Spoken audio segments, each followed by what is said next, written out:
Hey, welcome everybody to a Broodwar cast, my personally first Broodwar cast ever, and it's up in the top left Forever 22, and in the bottom left we do have Shine.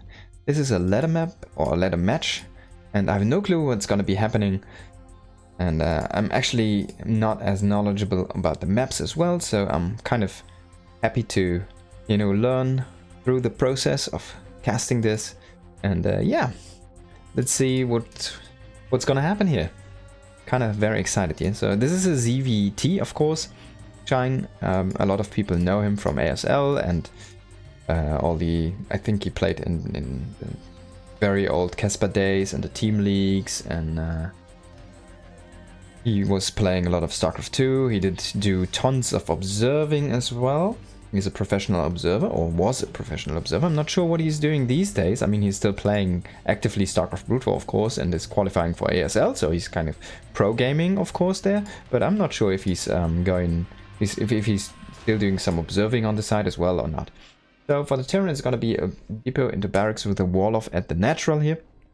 So this should end up being a fast expansion build. And yeah, our Zerg player Shine is going to take his natural here before pool, so no pool shenanigans. Shine is known to be a very cheesy player. That being said, though, he can definitely play any style and a macro game and whatever he wants, and he is basically someone who is incredibly well at preparing for a series, because he has just so many builds. If you know StarCraft 2, for example, and you know Gumiho, who knows who this guy is, then you can kind of compare Shine a little bit to that man, because both of them are extremely, can be super cheesy and have very technical builds, and very specific openings, very specific timings they can sometimes execute, and sometimes only those guys know how to work with these strategies. And sometimes they kind of break the meta game. It's very funny to see. But it's super exciting. So yeah, I'm really excited about Shine. Let's see. I'm gonna get a command center here after the second depot. And we're waiting for our next, I guess, step here from the Terran. Is it gonna be more barracks? And then is it gonna be basically a 2 barracks academy rush, or is it gonna be... Oh, I actually was putting on some pressure with the marine. I don't think we got any drones here. Just forcing a couple links, basically walking out with the marine here. Still has the rest of the marines back behind his wall, and there we go. Second barracks into the gas. So I've got no clue actually on the other side, but I'm happy, just casting this. On the other side, we're going to go into a layer. So this should be 2 base meter for now as an opening, but it's Shine. It can be, yeah, it can be anything basically. Pushing out the scout with the links. That's a nice pick off there. And the marines are standing here to defend the wall properly. 3 marines should be enough with the buildings.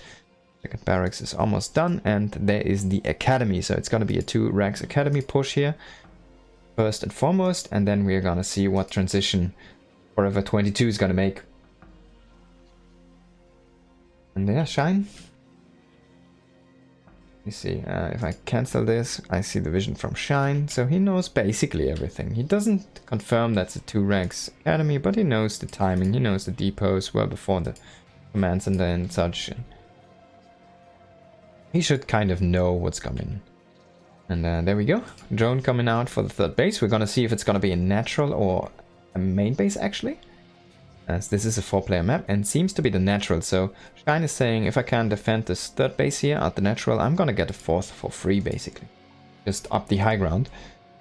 And you can't really do anything about this. Spire is more than halfway done. And once that is finished up, we're going to see some Terran turrets go up and some, well, muta harassment starting here, trying to pick the Terran apart. There we go, 3rd barracks on the way here. And the first small push out here. So the firebed has completed. It's gonna stay in the wall. We're gonna have, what, that's 7 marines. That's a little bit low, it feels. 7 marines and 2 medics. It's a very small push out, but it's just to kind of keep the, it's like an honesty check.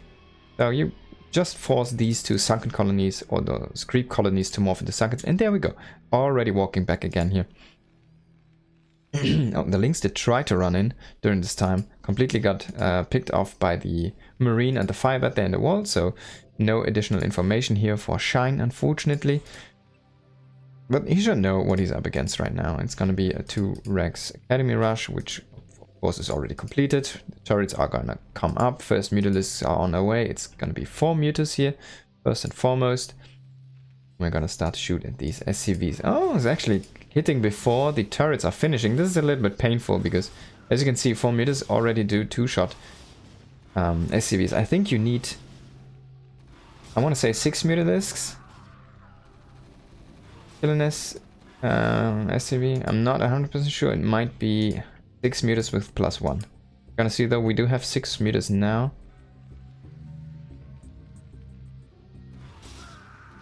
It might be 7 Mutas for this matchup specifically. Let's see though. Oh, already losing a lot of Mutas actually there. Going down 3 Mutalisks here, Shine. A little bit sloppy with this control, getting cornered here. Very nice by Forever 22. And yeah, Forever 22 is making more and more biotics. So we're gonna have a 4 Rex follow-up here for now into the factory. And this idle SCV needs to do something. We need to get back to work here. Mr. SCV. Oh, excuse me, sorry. This was actually the barracks lifted, so it's just 3 racks set up for now into a factory. It's a curious setup. I'm very curious to see what's gonna happen after this. We need to make some more supply depots, my friend. There we go. There's a small supply block maybe happening. Not 100% sure. Check, but it doesn't seem to actually. It's a perfect finish up. But on the other side, Shine is setting up, making more and more Mutalisks right now, and we should be around the time where we're gonna drop a lurker, a Hydralisk den to get the lurker upgrades going. We're about to hit a good mass of Mutalisks here. What is it now? It's 8 Mutas, so definitely one-shot SCVs. There's the 9th one. We're almost at a full control group at this point.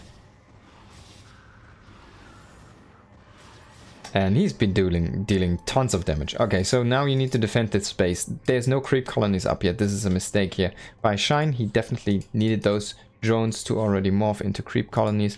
Or we need to fight this, pick this one off here with the Mutalisk. So Shine did do a ton of damage to the Terran. And the Terran now is kind of forcing the Zerg to stay back, right? And yeah, there's the Hydralisk den, but I don't know about making this at the 3rd. Well, he can just kill this with the Mutalisk, it seems. There are +1 now. It's completely overwhelming this force of Bio. Bioforce also got their +1 completed, but we lost a ton of SCVs there. Down to, well, it's okay-ish what we have, but yeah. The next step, this seems to be SK Terran. We don't have an armory. Keep double checking here. So this is, I don't think this is going to be Valkyries. It could be Valkyries. But yeah, the common follow-up would be to get some extra barracks down, get a 3rd CC down, and get some vessels out, right? Double starport production here. You can sit a while on 2 CCs, on 2 bases. I mean, you can't really push out until you have your starport set up anyways. Your bigger bio ball. Not really a ball in StarCraft Broodwar, is it? Biomass. Yeah, these Mutalisks are doing a ton of damage here. Shine is even up in supply. As you can see, first Lurker evolution is almost complete here. First Hydralisks are already on the field, starting to morph into Lurkers very soon here. And it seems like Shine can kind of do whatever he wants to. Gonna go into the control tower, and there's a science facility, so it's gonna be a one starport. What is it called? Science vessel for the start, and there we go with the 2nd starport. So double science facility, science vessel production. Excuse me, I don't know what's going on here. And lurkers are on the way. Of course, Irradiate is gonna help you a ton against these Mutalisks, also against the lurkers. We already are going into a hive here for Shine, so you know what that means? When they go hive, they get the lurker den, sorry, the Defiler Mound, and then they'll just get consumed and hit some Dark Swarms. Oh, this is on hold position. Oh, it's only one, so it's a little bit weird, but he does a lot of damage actually to those Marines. And now he can finish off the rest with his Mutas. This was a perfect trade here for Shine. I think he lost a ton of his Mutas, but he's down to like half. But it's fine. He has the lurkers now, and he's starting to lurk and contain. It's kind of funny. So there's no tanks. We saw the factory is floating. So for Forever 22, he needs to push out with Irradiates basically, and that's gonna take a long time because this is gonna be a lot of lurkers. There's 4 right now. We see 2 more coming from here, 2 more from this side, even more Mutalisks rallying to the front, so he's reinforcing this flock here up to what is it, 7 mutas again, and it's 8 lurkers here on the front. Might just shoot down this bunker. Oh my god, all the Marines inside also get just blown apart, and doesn't seem like Forever 22 can hold this lurker push here. This shove into the base. The vessel is there, it doesn't have any energy. Finally, first irradiated energy is there, but just before that hits, we hit GG. Well played.